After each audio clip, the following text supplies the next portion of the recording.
Hi everyone, welcome back to my channel. Last month కొంచెం స్పిరిచువల్గా spend చేశాం కదా అని ఈ వీకెండ్ షాపింగ్తో స్టార్ట్ చేసాం. మనకు తెలిసిందేగా షాపింగ్ అంటే టైం చూసుకోంగా. సో 10 అయిపోయింది షాపింగ్ నుంచి బయటకు వచ్చేసరికి. సో ఇంకా డిన్నర్ చేయాలి కదా అనేసి హెచ్ఎస్ఆర్ లేఅవుట్కి వచ్చేసాం. సో ఇక్కడ ఫుడ్ స్ట్రీట్ అంట. నేను ఫస్ట్ టైము ఈ టైంలో ఈ ఫుడ్ స్ట్రీట్కి రావడం.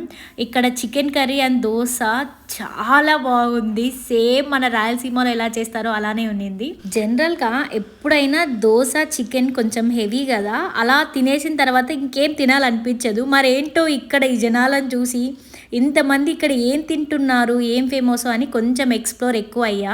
కాసేపు ఆగి నోటీస్ చేసింది ఏంటి అంటే ఆపోజిట్ రోడ్లో కూడా సేమ్ అలానే ఉంది. సో డెజర్ట్తో ఎండ్ చేద్దాము అనేసి గుల్కండ్ అండ్ ఫ్రూట్ సలాడ్తో ఎండ్ చేసాం.